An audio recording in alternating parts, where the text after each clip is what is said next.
to Leitner. Puts it up. You're listening to the Culture State Podcast. Get ready. Woo!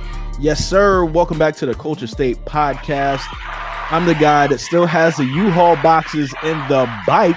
Still? Chris Lee. Yeah, Not we're gonna Dennis move soon. Cox. We're gonna move soon, so we'll get there. Oh, congratulations, sir. We're gonna have a whole new background at a new place, so we're just keeping everything packed up right here. Is it gonna be as cool as mine with all these awesome comic figures and stuff like that behind you? Probably not that cool. Nope, because not. you're the coolest, you know what I'm saying? But no, probably not that cool. But it'll be a pretty good background though. We'll have it there. This week, we have a really cool guest on. Yeah. I think he's really cool. Somebody that if you pay attention to ACC sports at any level, and if you have the ACC Network, you absolutely know this guy. His name is Wes Durham, and his father, Woody Durham, was the voice of the North Carolina Tar Heels for like 40 years. Yeah. So that's an amazing family tree. So Wes himself became a great broadcaster in his own right, without, really the cosign of his dad. And so, we wanted to get him on. We're going to talk a lot about old school stuff. At first, I think I didn't know where the interview was going to go, but it was cool to kind of rehash what was happening back in the day. Because Wes has been, around the ACC for so long that he has so many different memories of what went on down back in the day.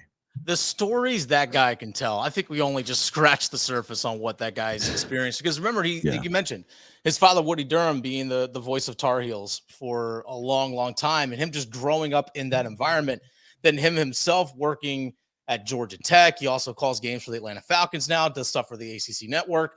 So this guy's been around all over the place, and he's experienced so much just from basically the day he was born. He's constantly been around the ACC and just so many of the big-time stars that have come through the ACC.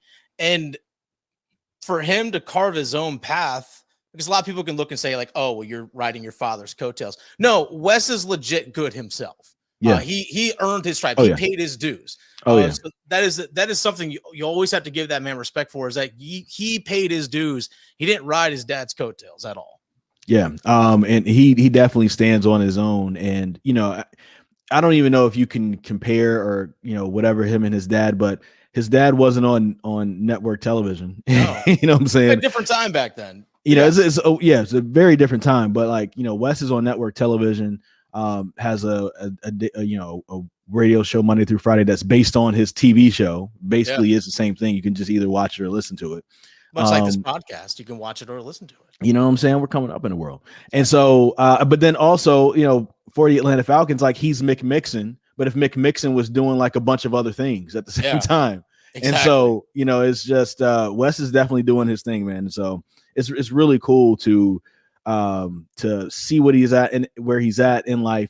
And it's really inspirational, because it really lets us know like, hey, we keep slugging away at this thing. Yeah. We're only 35. We could be doing some big time things, coming up in the next few years. You know what I'm saying? Hey, Chris, the way I look at it, we are doing big time things right now. Yeah, absolutely. 100%. But we're not on the Wes Durham's level. Not yet, but we're going to work there. But after our conversation here with Wes Durham, we're going to let you know what is coming up for Culture State in the near future. Yes, sir. Welcome back to the Culture State Podcast. And of course, we have a great special guest. Of course, a representative of North Carolina, as always, Wes Durham here in the building. How you doing today? I'm great. Good to be with you guys. Congratulations on this project. Sounds like you guys have had a blast doing it, huh? It's been fun. I'm not gonna lie, it's been fun. Had some pretty big moments so far with it, and it's been good. It was definitely a good audible because of the pandemic, and starting this new job and not being able to meet a lot of people in person. I just met you for the first time the other day, but I mean, It makes sense because you're in Georgia. But but otherwise, maybe we would have ran into each other at an ACC football game last year, but that didn't happen. Exactly. And by the way, can I say this is the first podcast where I've seen a U-Haul box behind somebody? That is clean. I'm moving soon. No, that is clean though. I mean, I'm with it. You got a U-Haul box, I'm with you. It's good. It's all good. Yeah, Chris has been packing for a couple weeks now. Have you been? Where are you moving? I thought you just moved. You moving again? Yeah. So okay. It's another thing with the pandemic. So we got here to Apex. I know that you went to Apex High School, and got you the got helmet something right Apex there. Got the helmet right there. Yeah, see the helmet? But we're actually building a house in Durham. And so we've been waiting on that for a pretty long while because of the lumber shortage and everything. But hopefully at the end of August we'll be there. So I got a deck project going here in Cartersville. My wife is overseeing. She's the project manager of the house and of me for that matter. We're doing a deck project and we got delayed a little bit because they couldn't get lumber for the deck. They couldn't get like 2x4s for deck construction. So I feel you on all that, man. Yeah, we've been waiting probably an extra 4 months at this point, but it's all good. We just wanted to stay prepared, so we got stuff packed up. Clearly, you don't have to get ready when you're ready. Exactly. Don't get ready, stay ready. Yeah, that's it. Stay ready. You don't have to get ready. That's it. There you go. You're doing well, Chris. Good. Appreciate it. I want to go back in time, back to Apex High School for Wes Durham. Okay. Okay. Did you know you wanted to get into broadcasting? Was it something that since your dad was already doing it, at Carolina, was it something that you knew you wanted to get into, or was it just something that you maybe stumbled into later on? No, I think that. I mean, obviously, I'm no idiot here. My dad was a huge influence, right? I mean, he was everything to me when it came to this industry. Just not only a dad, but he was everything when it just came to kind of growing up. I mean, I think we're all in this business by hook or crook, one way related to athletics. Okay, we either love sports, we followed sports, we tried to play sports. And in many ways, we were hoping that if we got in this business, we stay connected to sports, right? I mean, it's pretty simplistic when it boils right down to it. I mean, one of my best friends, Chris, and you may or may not know this, I mean, we've known each other since 1984, is Stan Cotton, who does Wake Forest. Love Stan Cotton. Great Stan guy. And I have been friends. My first game in college at Elon played Carson Newman, and I met Stan that night. He was doing Carson Newman on radio, and I was doing Elon as a freshman. And we visited that night, and we grew our friendship to the point now where, I mean, he's getting ready to become a grandfather here in a couple weeks, or a couple months rather. I think late September. So anyway, Stan was a really good quarterback at Farragut High School in Knoxville, who got recruited by Auburn and all these other schools. And he was a high school teammate of Bill Bates, you guys know, who played for the Cowboys and was an all-pro for years and things like that. And Stan talked about his journey. He was a high school quarterback and tore his knee up prior to his senior year, or in his senior year early. And he ended up going to school at Tennessee because of his knee injury. At the time, they didn't have the technology to repair ACL. So that's the way he found the business, was because he couldn't play as a senior in high school. For me, it was a little more pronounced. I was 6 feet tall and 185 pounds at 12 years old. I was a big kid at 12. Nice. Size 12 shoe, the whole 9 yards. And I really thought I was going to play basketball. In fact, the dirty little secret, and it's funny now because one of my best friends from high school at Apex, we were together 2 weeks ago down at Topsail Island. And, he said, it's funny, all these people talk to you about football and you played 1 year. I said, it's exactly right. I played 1 year of football in my entire life, and it was my sophomore year in high school. And then, ironically, I got a job at WRAL FM the summer after my sophomore year. Well, by that time, I already knew I had a ceiling. I was 16. I knew I had a ceiling. I knew at 14 what I wanted to do. And my light, Stan had a knee injury. My light got turned on. I went to basketball camp, and a guy named Richard Morgan from Salem, Virginia, who later played at Virginia, was a year behind me. He was a 7th grader, and I was an 8th grader going to this camp. And we came down on a fast break drill, and Richard Morgan dunked the ball. as a 7th grader. And I thought to myself, now, this guy right here is dunking the ball. What am I doing? And because I was 6 feet, 185, and I was barely touching the rim, grabbing the rim, maybe. You know how, like, as kids, we all used to see how much we could get on the net and the rim and all that. So, I mean, I started to realize my ceiling was pretty limited from that point on. I wasn't getting any bigger, and everybody else was getting bigger. The later growth spurts were passing me. So I loved the game, though, and I wanted to keep playing. So ultimately, I kind of followed into, I want to stay connected to it. Another dirty little secret is my dad told me when I was 17, he thought I should be a basketball official because I loved the game. He thought I'd be a really good referee. And ironically, I now have a lot of guys who officiate ACC basketball that are close friends. And Brian Kersey, who's the supervisor of ACC officials, is a very close friend. But I wanted to stay connected. And to be honest, as much as I love about the games themselves, Chris and Dennis, it's more about the prep for me. And that's the influence of my dad. I saw the prep more than I saw the broadcast. I saw the media guides, the charts, the cards, the big bag that had all the gear in it with the pens and everything else. And I kind of fell in love with that part before I ever fell in love with actually how do you go about talking and doing the games and things like that. So, but yeah, 14. And then, I got the internship in radio at RAL for a couple summers. It was great. Went to a great college experience at Elon, had an unbelievable college experience. And yeah, I've been very blessed since I graduated college to be with good people and get great support and still manage to take steps forward as I go along. I wonder what was that college experience like at Elon at that time? Because when I went to UNCG, I had some friends over at Elon and didn't realize Elon was as much of a party school as it was. But it was almost kind of like on the low, though. Like it was like you just never would notice. But there's always these little corners or these gym jams or whatever you can go to at Elon, and it's a really fun place. But I never knew that growing up. I probably would have made a different decision if I would have known that growing up. It was, and I can't say that in the mid to late 80s when I was there that we were all about the party, but we knew there were some pretty good spots on a Thursday night, pretty good spots on a Friday or Saturday night.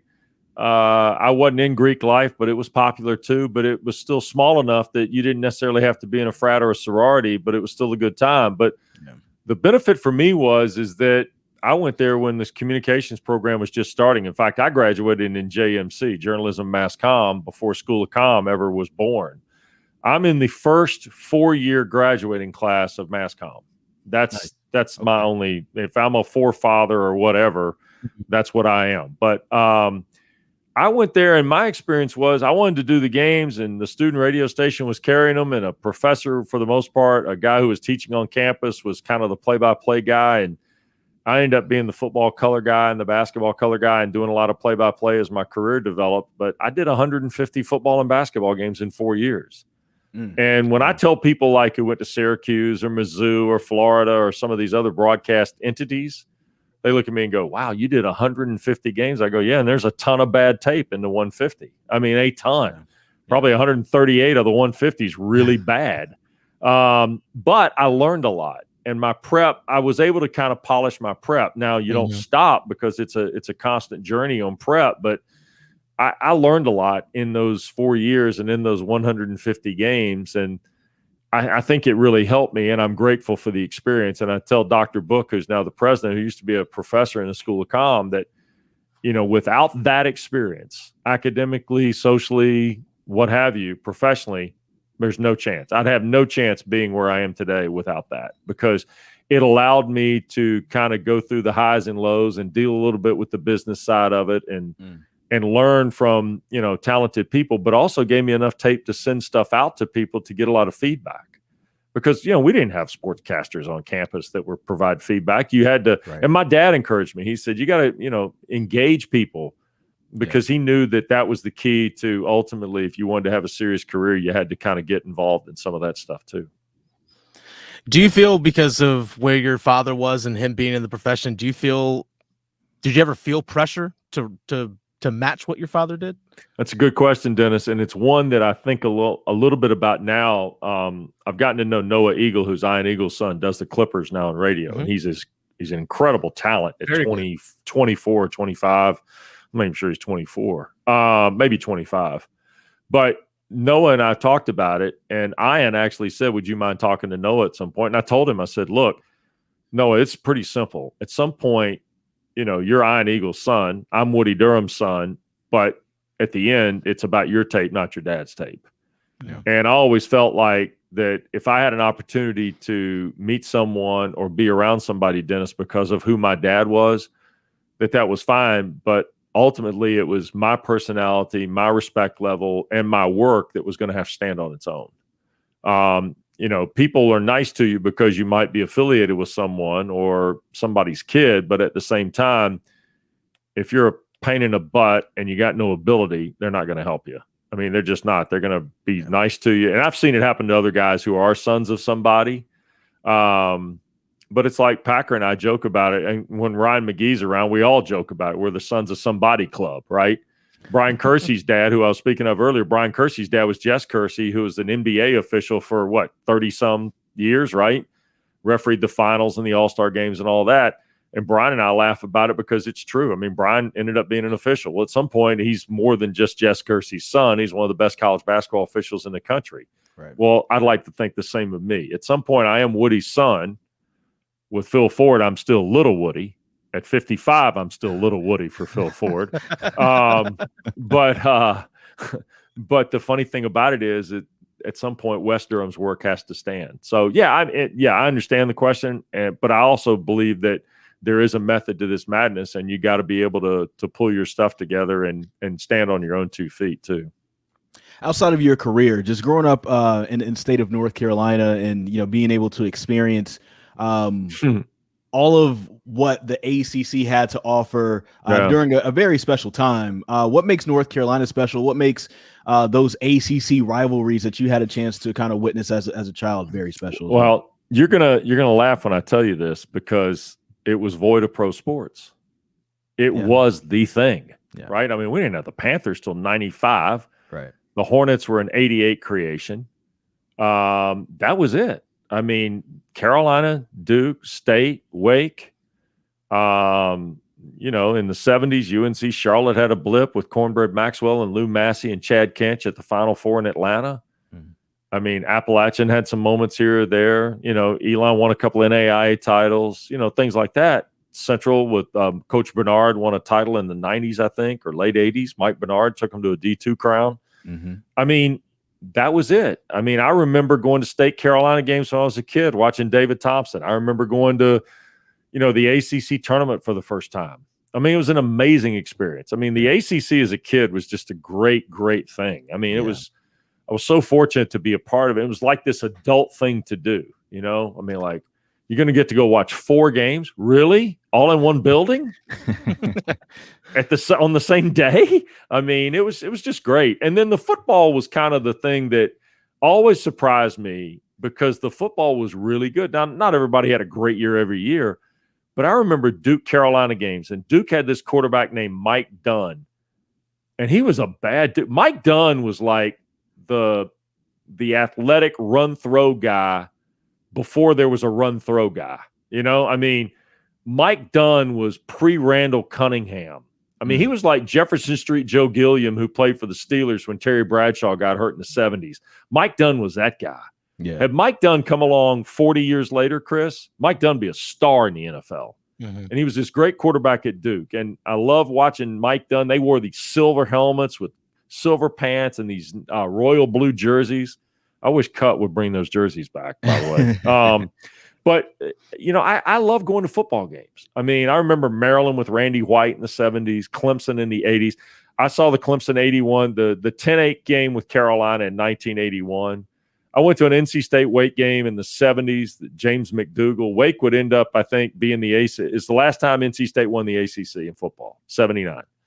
I went to a game that year. Wake had James McDougal. NC State had, I think, Ted Brown. And they were, I mean, it was in the rain at Carter State. It was Carter Stadium then, not Carter Finley. And they had this game in the rain. It was unbelievable. And NC State won the game. It was just a great time. I mean, it's I hate to say idyllic childhood, because nothing's idyllic, but at the same time, it was just so many great memories, and being able to go to those games was always awesome. And honestly, I feel like it kind of sets up, like, you had all those experiences as a kid, and now that there is an ACC network, like it really, you are literally like the perfect person to hire for, the ACC network. That was awesome. Well, I appreciate you saying that. Mark and I laugh because sometimes we think we're too old. We're too old because we'll throw names out there. Like, my mom, God bless my mom. I love Miss Jean, but she'll say, well, my friends want to know why y'all mentioned Chubby Wells on the show the other day. Well, Chubby Wells played at Clemson in like the 70s and early 80s, like with Colin Abraham and Stan Rome and like Tree Rollins, that era at Clemson, right, in basketball. So we'll mention to it, like Packer always throws Jerry Schellenberg out there. Well, that's an old Wake Forest basketball player from the 70s who played with Skip Brown, who was really good.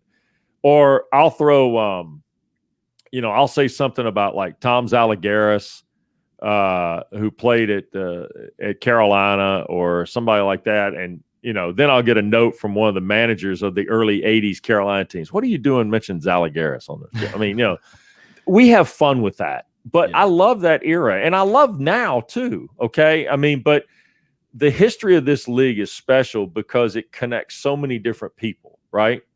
Yeah. And it connects generations of people. Like if you grew up in North Carolina, you have your first – Ryan McGee and I had this conversation with Marty Smith one time. Marty grew up in Pearisburg, Virginia, in Giles County, as everybody knows. I grew up in basically Cary, went to Apex High School. Ryan grew up, he went to Broughton for a while, but he ended up when his dad took a job at Furman going to Travelers Rest, okay? So we kind of grew up in this footprint, but we all have this distinctive memory of the first time we watched the ACC basketball package from either C.D. Chesley or Raycom or whatever it was, or we were all in school where they wheeled in the TV on a cart, the AV cart, and turned it on. And you're like, okay, we're all in the same group, right? Even though we grew up in 3 different areas, didn't know each other, all different age groups, but yet we all have that distinctive memory. And I think that's one of the really cool things we all share. Whether you grew up in North Carolina, Virginia, South Carolina, wherever, you kind of all bind in that singular memory. I definitely have it from Southwest Guilford Elementary School. Oh, get it now? What did they wheel it in on the AV cart? Absolutely. The big TV with the big humpback. Did you watch the noon game? You watched the noon game, didn't you? Absolutely. The school sound didn't happen down? after Was that. the sound down? Did they turn the sound up? No, they turned the sound up because school didn't happen after that. Like we literally were eating our food and watching games up until the bell rung at like 2:30. All right. So like my kids are 22 now, be 23 next April. Actually, they're 23 next April. They both are out of school. My son's in grad school at Clemson. My daughter works in D.C. Your kids ever go to school at the end of the year, they cash out like the last week and they watch like movies and stuff, right? Oh, yeah. Okay. But it was an act of Congress. It was an act of Congress to get them to bring that TV in the classroom to watch the ACC tournament. But now we'll pop in, Monsters, Inc. or some jazz like that, or the Avengers or some deal, Iron Man. Maybe not Iron Man. But we'll pop something in a VCR or DVD player, and we'll watch that movie in school now, like the last week of school, right?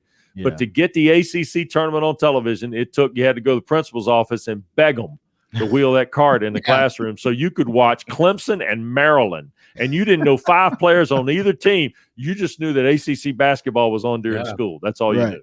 Exactly. I used to in high school. Eventually, they started having a TV up in the corner of the room, and pretty much every classroom. And you always found an excuse to sneak out of a class if you were in a class where a teacher wasn't showing the tournament, and you found one that did. You just got snuck into their classroom. For there's 60 people crowding into a room because that was the one place where you could watch these games. Dude, let me tell you something. 81, the tournament was in Landover, Maryland, right? And I didn't go to the tournament that year because it was in Landover. It was out of town. I mean, it wasn't in Greensboro. It was in Landover. That was way out of town. I couldn't go to Landover. So I was in a class at Apex High School, and I had the old Secret Service transistor radio thing up the sleeve. and this teacher goes, Wes, are you listening to the radio? Yeah. Are you listening to music? No, ma'am. Well, what are you listening to? My dad on the radio. And the teacher said, why is your dad on the radio? She had no idea what my dad did. I said, well, my dad's broadcasting a basketball game. Oh, does your father broadcast a lot of games? Yes, ma'am. And my friend was across the aisle and laughing the whole time at the teacher. And so one thing led to another, and I had to take the Secret Service earpiece out. And she said, well, why are you listening to the game? I said, because I really want to know if Virginia or Wake Forest wins or something like that. And she looked at me and said, we're not going to listen to radio in class today. I went, okay, can we watch TV? And that was obviously a no. So I went to the tournament the rest of the time, just so everybody's clear. I started going to the tournament. The only one I missed was 81 at Landover when Sam Perkins and Carolina beat Maryland in the championship game. And and Perkins was the MVP. So anyway, bad Who are deal. some of the athletes that you've had the pleasure of calling games for? There's some that stick out. Oh, yeah. I mean, like Calvin Johnson, you can't replicate that. I mean, Sure. I did 3 years of Calvin Johnson at Georgia Tech. My first year at Georgia Tech doing basketball, Dennis, was Stephon Marbury. Oh, And I mean, I'm telling you now, Starbury, great guy. It still is. I mean, to this day, I mean, you send him a note, he'll write you a note back. I mean, for all the things he's been through and all the stuff in China where they've built a Marbury basketball museum, which is hilarious. But Steph is still, I mean, he's a grounded guy from Coney Island. But, I mean, these cats had it happen to them like LeBron and some of these guys at an early age. If you ever go back and read Darcy Frey's book, Stephon Marbury had it at 11 and 12 years old. I mean, he was like a prodigy basketball player. So Steph, obviously, Matt Harpering at Georgia Tech was great.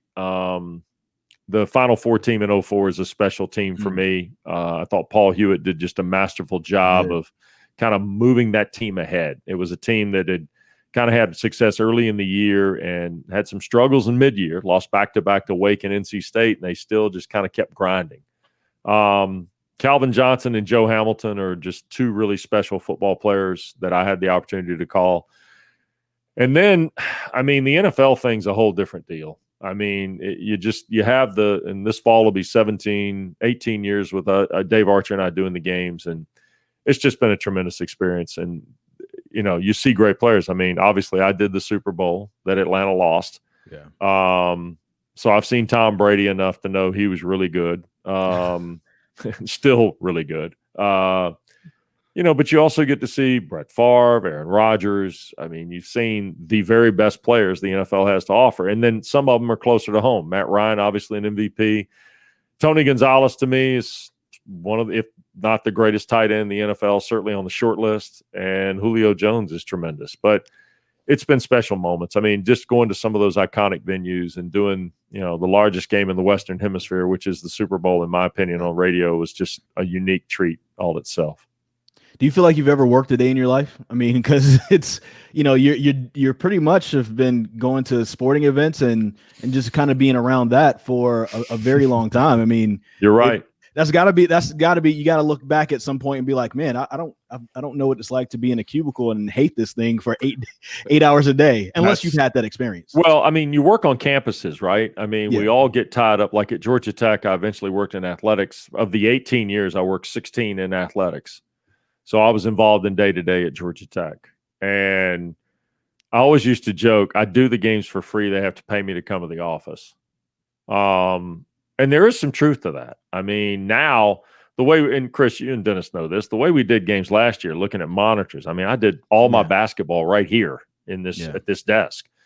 You did a great job, by the way. Well, I appreciate it. It felt like you were actually there, honestly. Well, it wasn't any fun. It wasn't any fun because it was hard. It was a heavy lift. It was intense. And you'd get finished with the game and you'd walk out and my wife would be sitting on the couch going, well, it sounded great. And I'm like, I have no idea. I mean, I have no idea if it was good or not. I had no reaction from crowd. You miss the environment. And that's the thing Roddy Jones and I were talking about the other day. That's the thing we're most excited about is being back in a stadium. Yeah. I mean, I'm not even going to get that mad at traffic anymore in a stadium. Because we just missed that last year. So, I mean, I feel like I've worked. I feel like you've got to know this business. I mean, you guys know this. We are in a business. It's a great thing to be a part of, but it's still a lot like what other folks do. I mean, there's still that aspect of it, right? There's management and ownership changes and policies and ideas and budgets. And I tell young broadcasters who want to be play-by-play announcers, it's great you want to do games. But your value to a company or your value to an organization, be it a team or school or what have you, is going to be in how much more you can do and how much more knowledge you have. And, you know, that's why a podcast. Yeah. I mean, well, and think about it. I mean, you know, Capital and WRAL is a really good example of the growth and the multiplicity that we can now have in this industry, right? I mean, there are all sorts of different venues, and I think Jimmy's done a great job in trying to set those platforms up.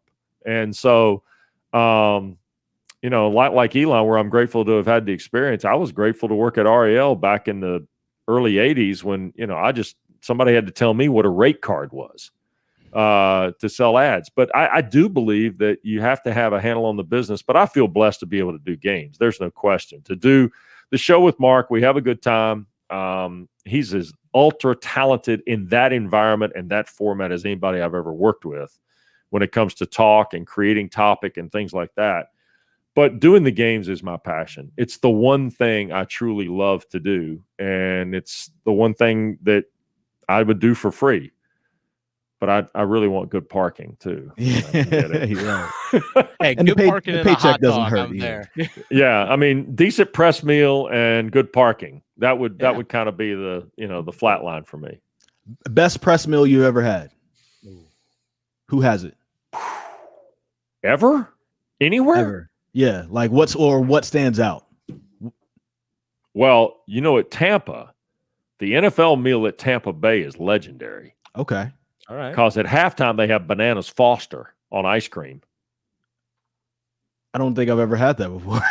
Bananas Foster is like this dessert in like a flambe tray where they caramel glaze bananas and they cut them up and they put them on vanilla ice cream and give it to you. Oh, okay. Oh yeah. Sounds like we got to get down there. Tampa, yeah, I would say if there's ever an ACC rip for you to go to Tampa, you want the Bananas Foster at halftime.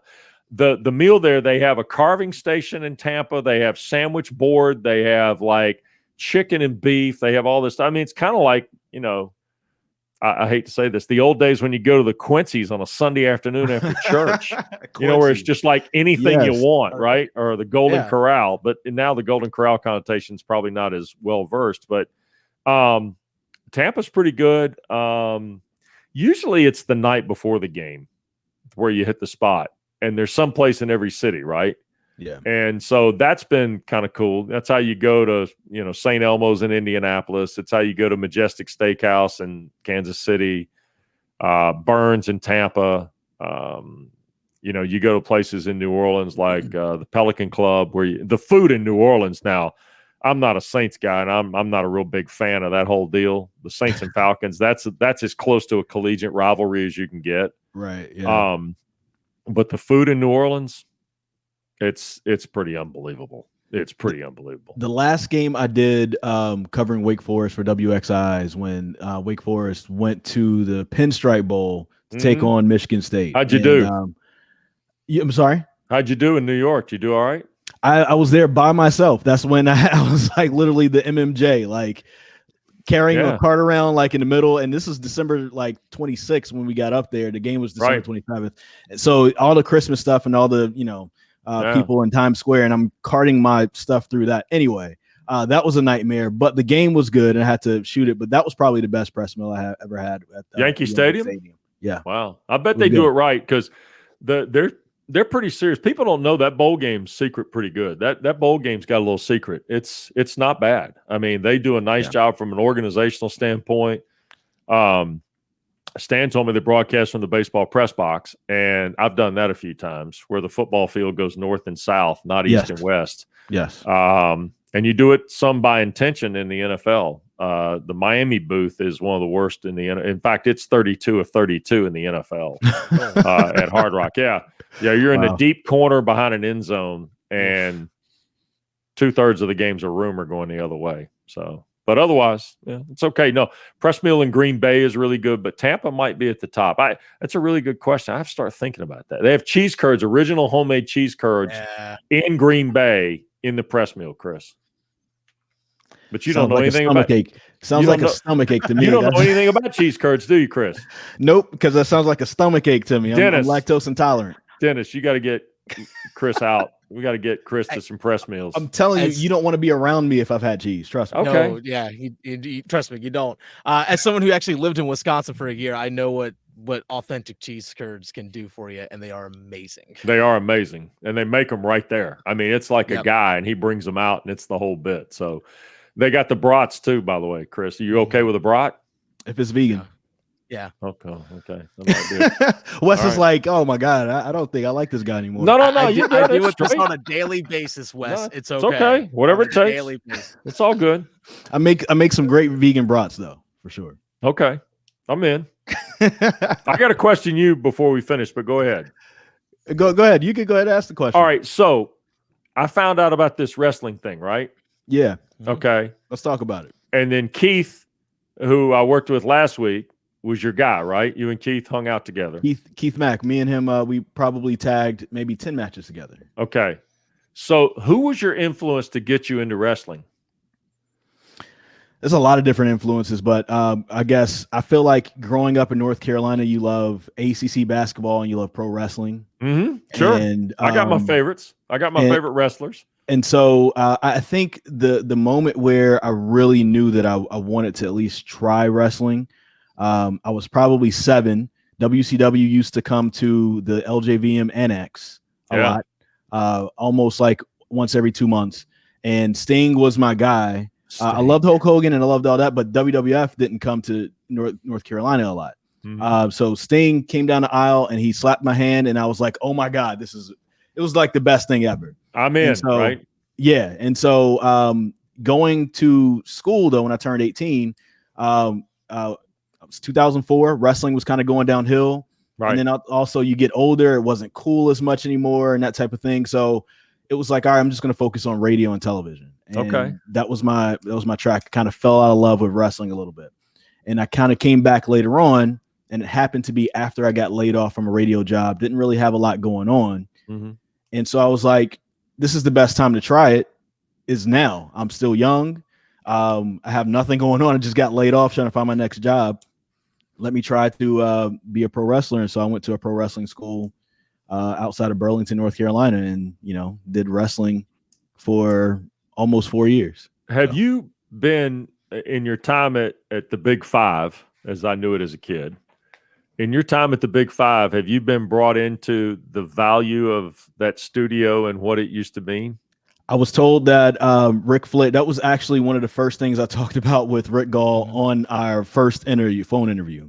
Okay. Because I put wrestling on my resume. Somebody gave me a tip to do that at one point because before I left it off. Right. And so Rick, when he called me, was like, so you used to be a pro wrestler? Nothing about television. It was just, we talked about wrestling for 15 minutes.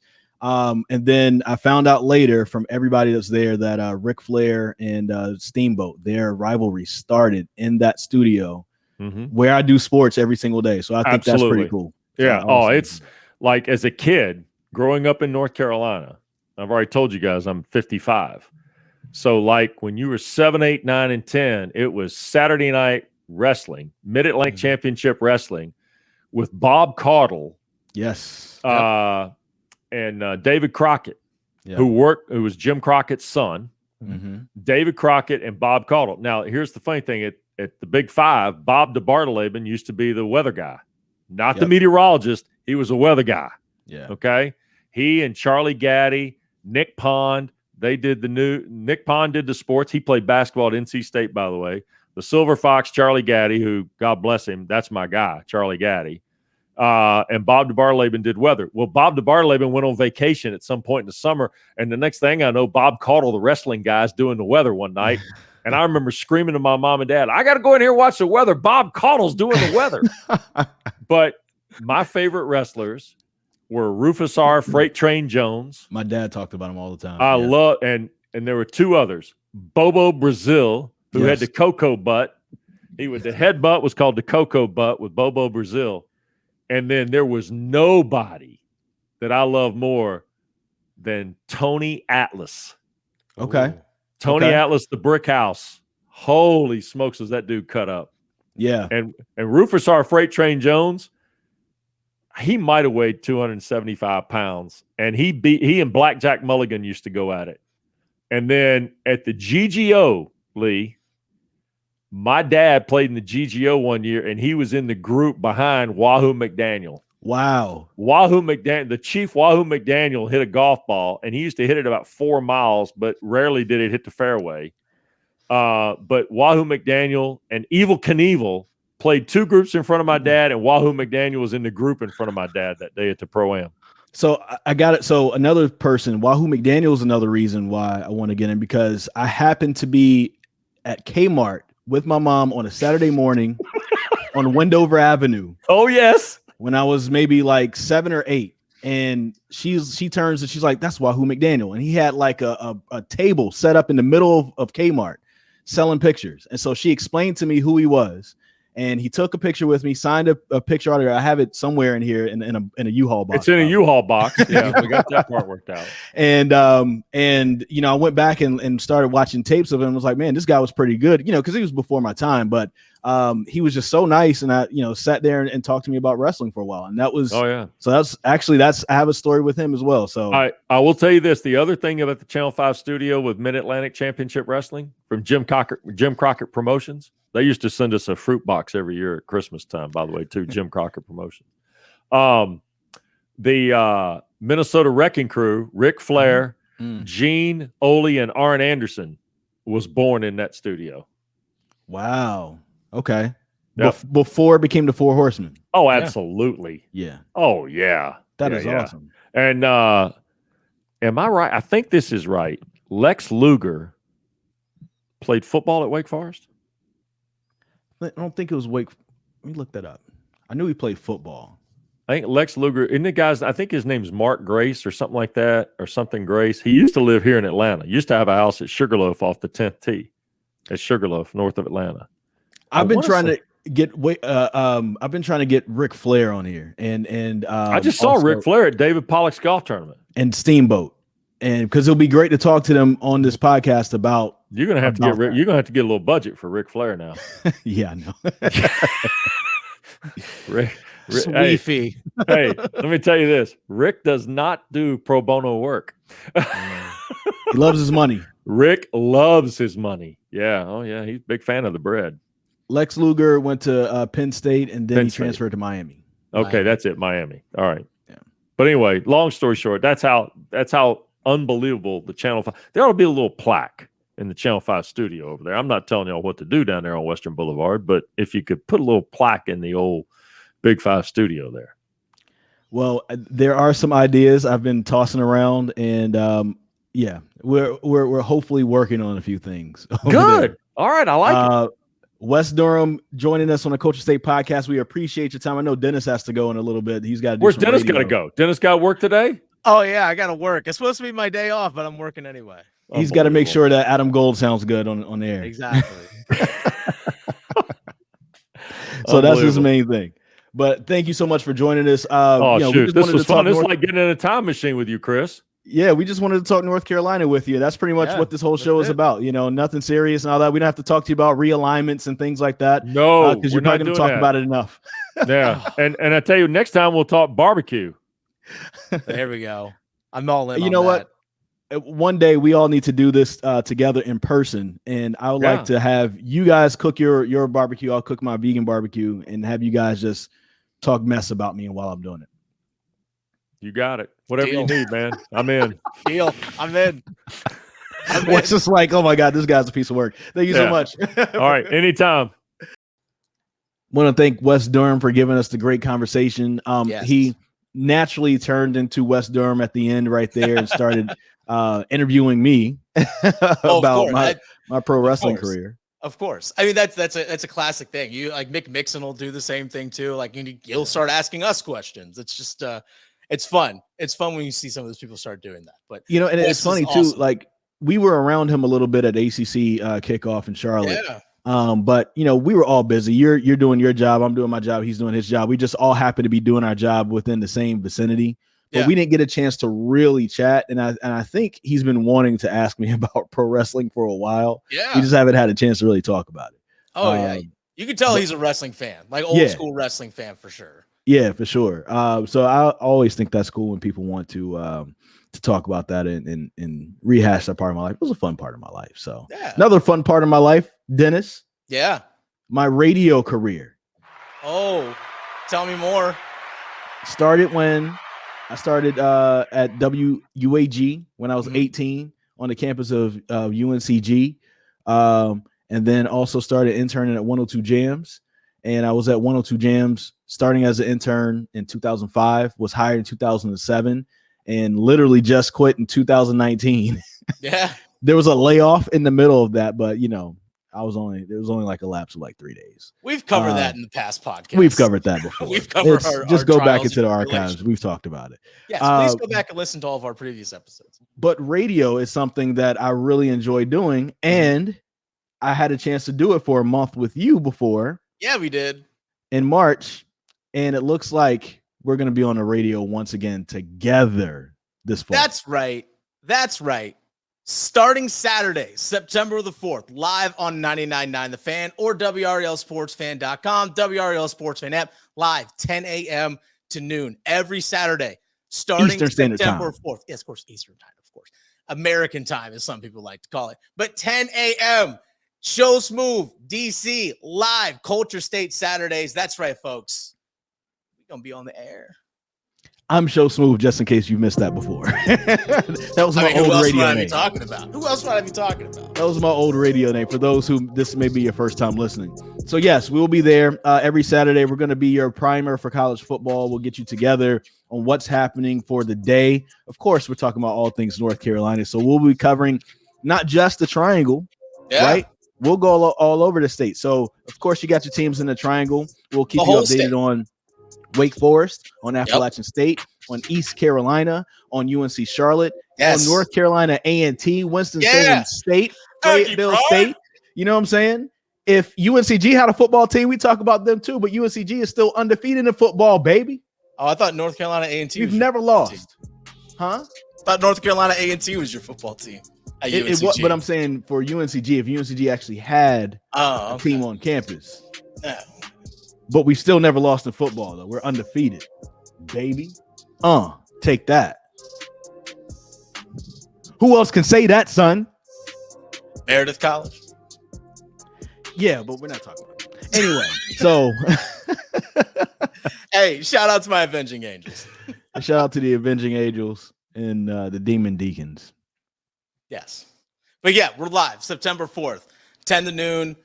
You can obviously tweet at us, all that good stuff. But come listen in, have some fun with us. We'll get you ready for everything college football and also touch on maybe previewing the Panthers coming up the next day because, you know, we're all things North Carolina. That's what we do at Culture State. We'll have the Raise Up top 5. Yeah. That's going to be awesome to see. And then all kinds of other things, man. So there'll be special guests. Of course, some people that you may have heard on this podcast before. Maybe we'll, come back and talk a little bit of football, talk a little pigskin with us for Culture State Saturdays. So we're starting September 4th. We're going to go through the football season, the college football season, because NFL football season is going to be kind of long. Tune in on Saturday mornings, but you can still get the same great Culture State podcast wherever you get your podcast. Again, leave us that thick 5-star review. 2 C's. Like Chris and Cox. Oh, okay. All right. 2 C's, you know what I'm saying? Yeah. It's got a little ring to it. Got a little ring to it. I hope people don't take it the wrong way. So, hey, listen, give us those thick 5 stars. We need that positive reviews only. We'll see you on Culture State Saturdays. We'll also see you right here on this podcast every week still, because this ain't going nowhere. Right here on the Culture State podcast. Let's do it, baby. Yo, the sign is real simple, B. It says wrap it up. Wrap that stuff up, B. We out. The Culture State Podcast, part of the Capital Broadcasting Podcast Network, with new shows coming out every Wednesday. Download and subscribe from wherever you get your podcasts, including the WRAL Sports Fan app.